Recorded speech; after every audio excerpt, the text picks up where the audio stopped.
Okay, in this video, I'm going to go through the 5.2 notes, and I'm going to also include the problems that we had skipped last time because they were in radians, or we just ran out of time.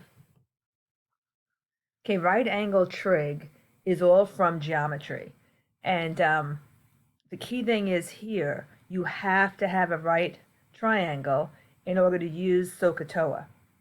Okay, if it's not a right triangle, you cannot use it. So that's probably the number one thing to remember as we go forward. In terms of what Sohcatoa is a way to remember that the sine of an angle equals opposite over hypotenuse, the cosine of an angle equals adjacent over hypotenuse, and the tan of an angle equals opposite over adjacent. So the first example, I just put words in place of values for the sides of the triangle. Your angle in this situation is beta. Okay, so from beta's perspective, sine of beta would be opposite over hypotenuse.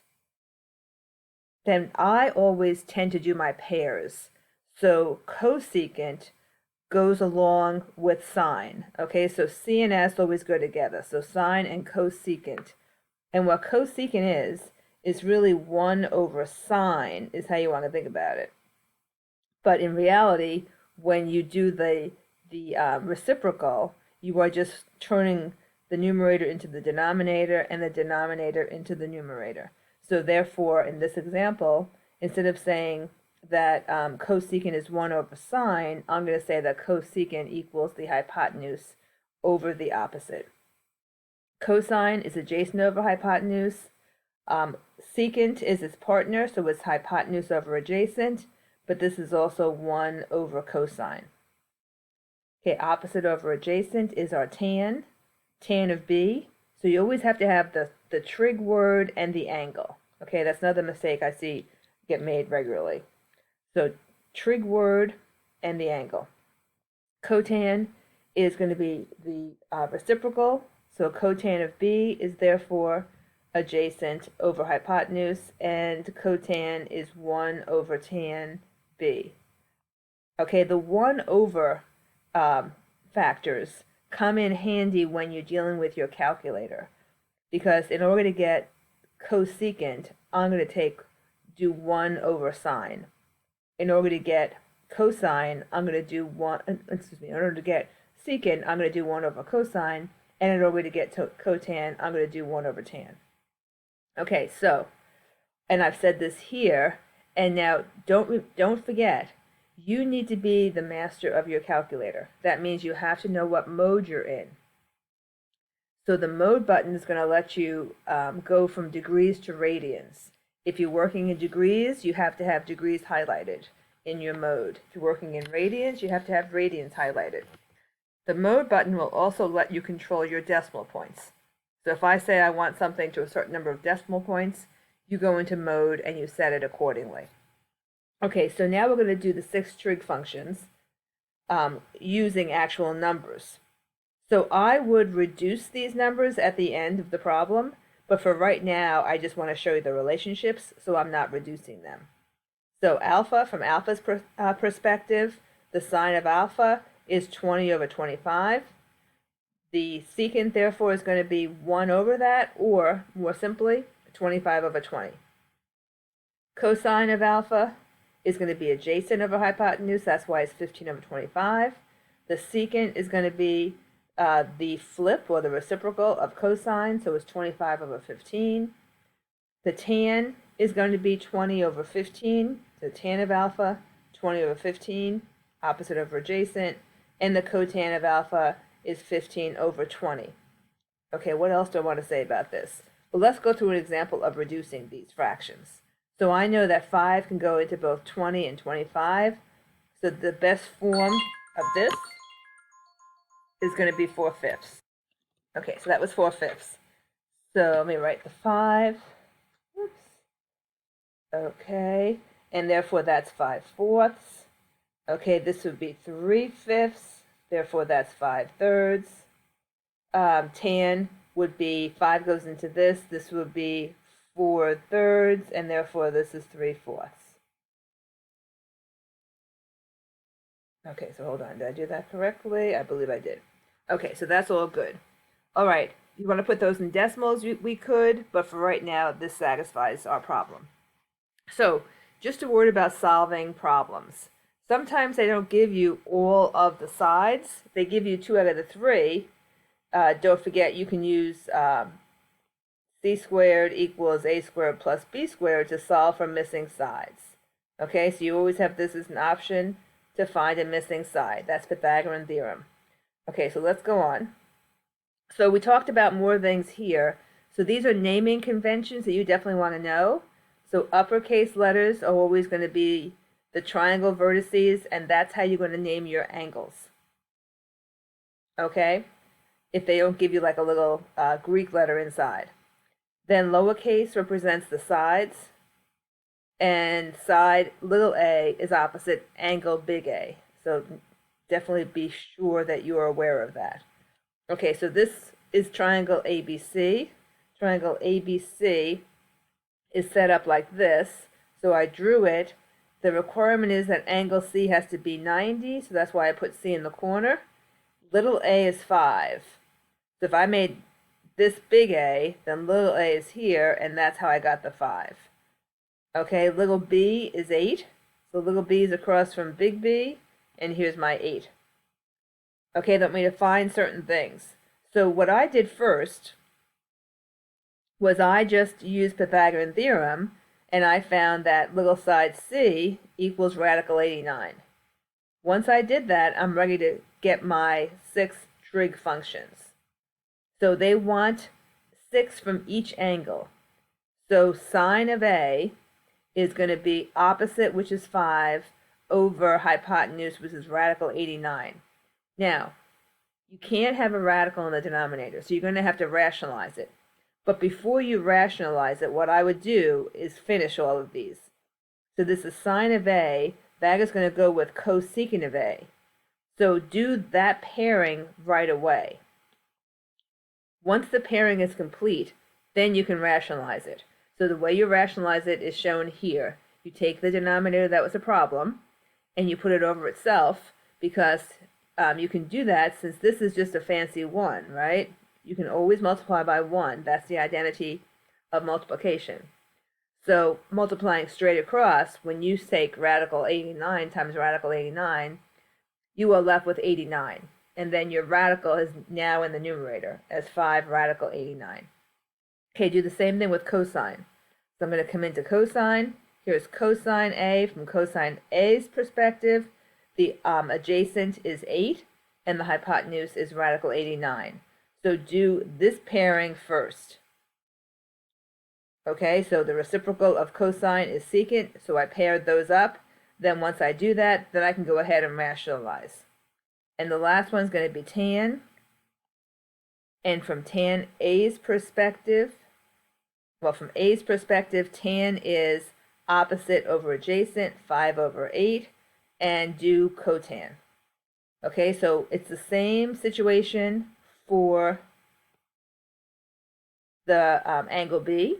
From angle B's perspective, notice how sine is now what cosine was. Okay, so notice that, because that's kind of interesting. So sine is now what cosine was. So let me indicate that with colors. So cosine was orange. Look at sine. So sine's what cosine was. So what do you think about cosecant? Cosecant should be what secant was, and that does work out. Then we'll grab the pink. And look, cosine is what sine was. So therefore secant of B is what cosecant was. All right, there's a relationship between the two angles. So understand that. And it's because opposites become adjacent, adjacent becomes opposites. And hypotenuses never change. Okay, so think about that. Make sure you can make those connections. Okay, now this one says given this angle is 4 over 7, and look, it says the sine of the angle. So therefore, from that angle's perspective, I put it down in the toe. Opposite is 4, and adjacent, and hypotenuse is 7 because it's sine, right? Opposite over hypotenuse. So you always want to kind of have this playing in the background someplace so that you don't get these pairings incorrect. Okay, so what do I need to do now? So what I did then was I want an exact value. So I'm using c squared equals a squared plus b squared. I have the c squared, that's the largest side because that's the hypotenuse right across from the right angle. So 7 squared equals 4 squared plus a squared. And remember the a and the b are interchangeable. I'm going to isolate my a. And then I have a squared equals 33, so therefore a is radical 33. Do this piece first. Now that you have all of your sides, go ahead and do Sohcatoa. Okay, so you should be good at this now. What I did this time was I put these pairings across from each other, but I would do the same thing that I did previously. Get the pairings first and then rationalize as needed. Okay? So when they talk about solving a right triangle, what you're going to do is you're going to find any missing angle and any missing side.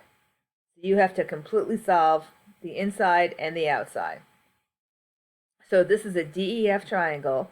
They told us the D has to be to 90 degrees. They gave us the value for E as 41. Because angle E and angle F have to add up to 90, because they are complementary, I can find out right away that the missing angle is 49 degrees. So I've done that. Then what I need to figure out is, can I get missing sides? So in this situation, because I only had one side given to me, and that was this side, I couldn't do c squared equals a squared plus b squared because I have two missing sides. So it was the best thing to do was to get your angle. Now I have my angle. Now I'm going to use sine, cosine, tan, whatever I want to get the missing sides. So I chose to do sine of 49. And so here again, I would write down Sohcatoa. And this is why. Okay, let's say I like this angle 49. And I say from angle 49's perspective, I have opposite and I need hypotenuse. So that's opposite over hypotenuse. I'm going to use sine. And that's how I set this up. Okay, so the opposite was 20. The hypotenuse is D. So therefore I do my cross products and I solve for my missing side D. Now, everything is in degrees here, so don't mess that up from the right at the beginning. Put it in degrees, and I just rounded everything to the nearest tenth. Okay, so then let's go back to tan now. So I like that angle 49. From that angle's perspective, I have the opposite, and I also now need the adjacent. Okay, so I have the opposite, and I need the adjacent. Opposite over adjacent is tan. That's how I chose to use tan. Then it just ends up being a two-step problem, and my tan is 17.4. Always do this little check. The largest side is opposite the largest angle. The largest angle is 90, and 26.5 is indeed the largest side, so that's great. Okay, the smallest angle has to be across from the smallest side. 41 degrees is the smallest angle, and it's across from 17.4, which is indeed the smallest size. So I know that these answers seem reasonable. Okay, always do that reasonability check. Okay, so this is the one that we had skipped because now we're going to be in radians. Okay, so let's draw our triangle.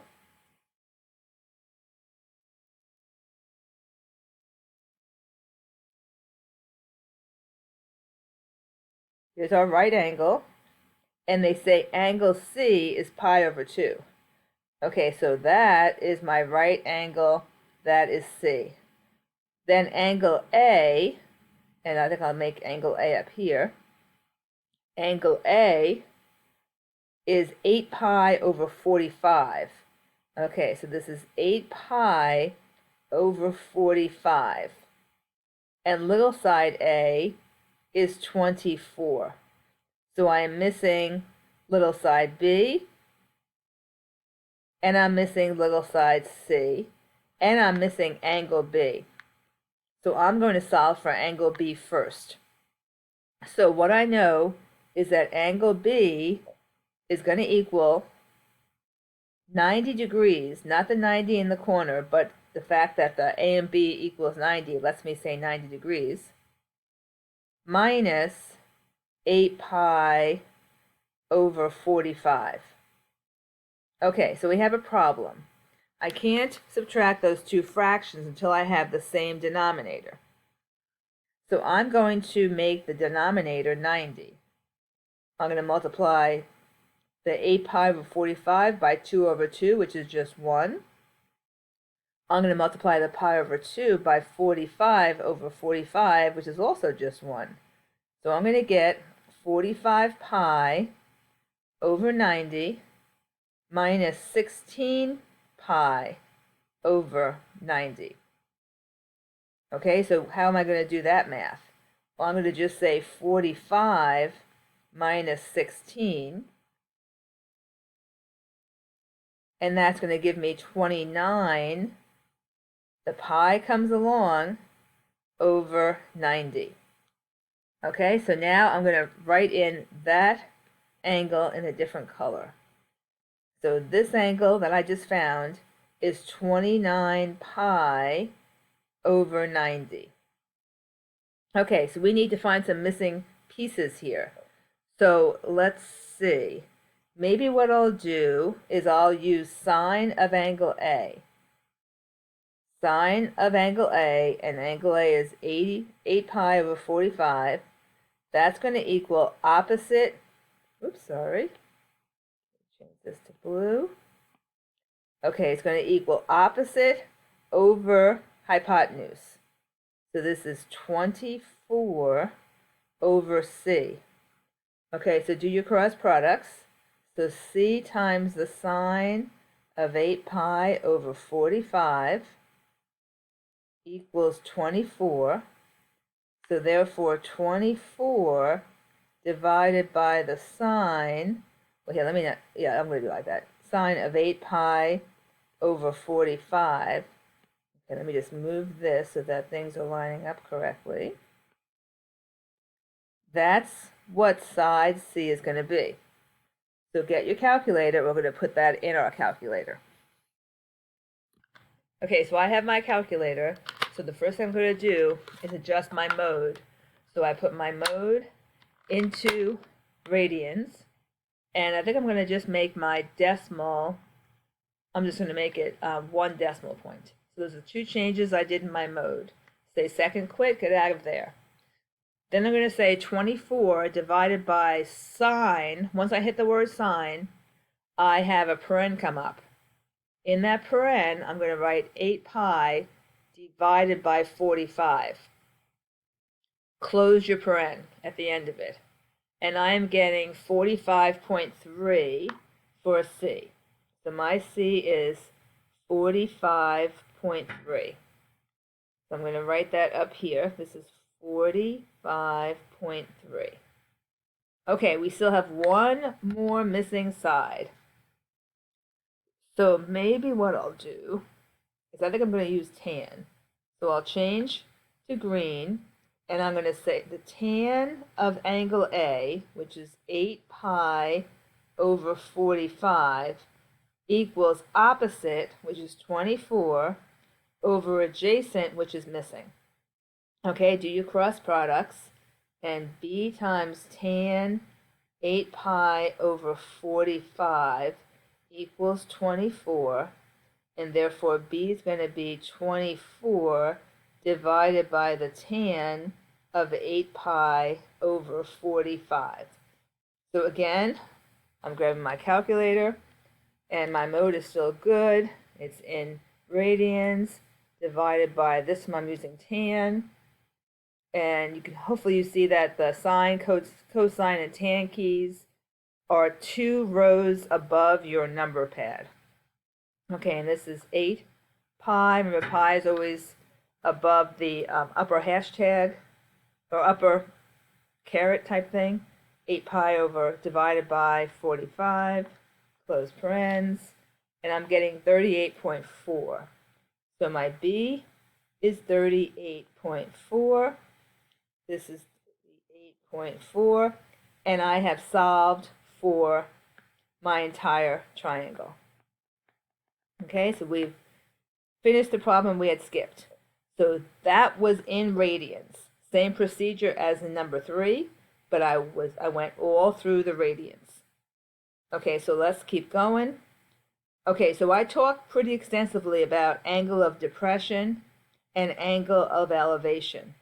They're going to come into play in several of our problems going forward.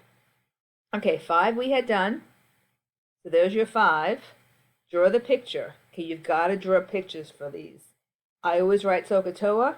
I generally circle what I'm going to use, and then I use it and find what's missing. Okay, I'm in degrees here. So I had to change my mode back to degrees. Number 6, they're asking you for 2 different things. I didn't need to find the missing angle up top because they didn't tell me to solve the problem. So I just used the angle of 38 for everything. Okay, I used sine of 38 to find the missing x, which was the hypotenuse. And I used tan of 38 to find the missing y, which was the bottom leg. So you want to get your picture. You want to then read your question again, make sure your picture makes sense. Okay, here was an example of an angle of descent. So the key thing to recognize here is when you do angle of descent, here is your angle of depression, also called an angle of descent, but you can put it in here, which is inside the triangle, which is going to help me solve for missing pieces of the triangle, because these 2 lines, the line of sight and the ground, are parallel to each other. Since they're parallel to each other, this hypotenuse is actually functioning as a transversal. When you have that scenario, then you have alternate interior angles. So these are alternate interior angles. And alternate interior, they alternate on either side of the transversal, are going to be congruent or equal. Okay, so that's how I got the ability to take the angle of depression and put it inside the triangle. Okay, so I think it was 8 and 9, yes, which we did not finish. So let's do those. Okay, so I'm still in degrees. So since I haven't changed my calculator yet, I'm going to go back into my mode and I'm going to change it to degrees. So I'm going to do that. So you have to always remember to check that, okay? Okay, so this says at a point 200 feet from a production building, the angle of elevation to the bottom of a smokestack is 35 degrees, and the angle of elevation to the top is 53. Okay, so you've got to think about how you're going to draw that. I know it's all right angle trig, so I'm going to have a right angle. Here's my right angle. This distance of 200 feet is to some building. Okay, so this building I'm going to make look like this. Okay? If I make it look like that, then I have room for the smokestack. I'm going to have my smokestack end at the top, at the top of the triangle. Okay? So now what I need to know, it says the angle of elevation to the bottom of the smokestack is 35 degrees. Okay, so I need, here's the bottom of the smokestack. I need another line that's going to come right there. This angle is 35 degrees. So you have to draw this correctly, otherwise you're going to be lost. And this angle right here, that angle, that whole angle, is 53 degrees. Find the height of the smokestack. Okay, so the smokestack is opposite the angles I've been given. And I have the adjacent. So I'm going to say the tan of 53 degrees, which is going to be opposite. So we're going to call this entire thing x. Okay, so that's the opposite over the 200. Okay, and then while I'm thinking about it, I'm going to say the tan of 35 degrees equals its opposite. So this is opposite, which is y over 200. And what I can see is that x minus y will equal the height that I need. Okay, so I have a method. Now let's implement the method. So tan 53, close your parentheses, times 200 gives me 265. I'm just going to round it to the nearest tenth. So this x equals 265.4. Okay, that's the whole outside, that's the x. So now let's get my y. So I want to say tan 35. So tan 35, close the paren, times 200. That is going to give me 140, pretty much even.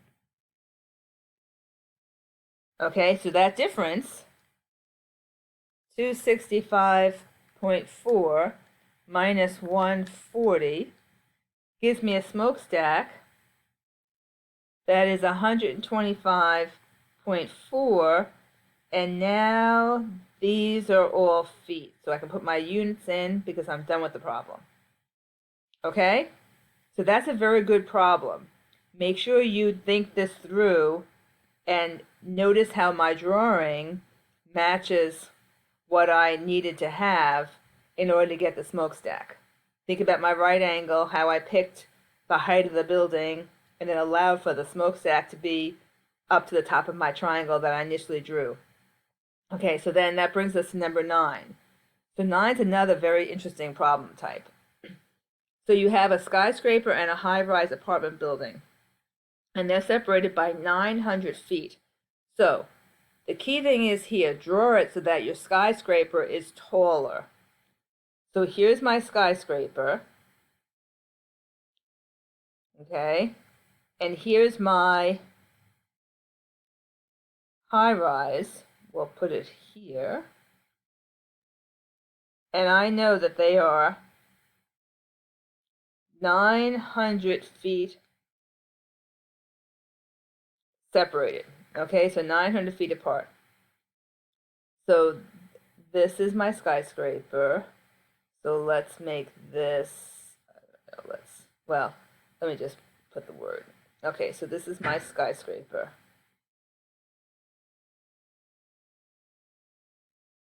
And this is my high rise. Okay, so let's see what else I know. The angle of elevation from the skyscraper to the top of the high rise is 18 degrees. Okay, so this angle right here, this is 18 degrees. And by the way, the assumption is that these buildings are at right angles to the ground. The angle of depression from the top of the skyscraper, So here's is the line of sight, that's the horizon, right? This angle of depression right here from the skyscraper, from the angle of depression from the top of the skyscraper to the top of the high rise is 34 degrees. Okay, so what can I do? Well, I can draw another horizontal line right here. And what that does for me, it allows me to put this 34 degrees in here because these are parallel. And that makes the 34 degrees alternate interior. Okay, that's going to be important. They want to know how tall is the high rise. Okay, well that's pretty easy, right? Because I can just say that the tan of 18 degrees, and why don't we call this y, equals y over 900, opposite over adjacent. Okay, so tan of 18, so again, I'm still in degrees, so it's worth checking. Tan of 18, close parens, times 900 is going to be, and it's always, everything's rounded to one decimal, so y is going to be 292.4. So this is my high rise. How tall is the skyscraper? Okay, so I can't really figure out the skyscraper's height in one fell swoop. I can, however, define this piece right here as x. And the 900 also is the same as this. So I can now say the tan of 34 degrees equals x over 900. Okay, so then tan 34, so tan 34 close parens times 900 is going to be 607.1. So x equals 607.1, and these are all feet. Okay, so, but that's not the height of the skyscraper. That's how much higher the skyscraper is than the high rise. So the skyscraper is going to be 292.4 plus 607.1. 292.4 plus 607.1. So it's going to be 899.5 feet. Okay, and this is a good problem because we did angle of depression, we did angle of elevation, and we had to do some creative sketching in order to get this problem pictured so that I could go through and solve it. Okay, so then you should be able to do the other problems that I assigned after day 2. Okay, so I put them on the board. They are textbook problems. The last problem there is going to be challenging, but I want you to at least set the whole thing up and see if you can solve for it. Okay, have faith in yourself. You may have to stick with it a little bit, but that's okay. All right, so this concludes the 5.2 notes. I hope you found that helpful.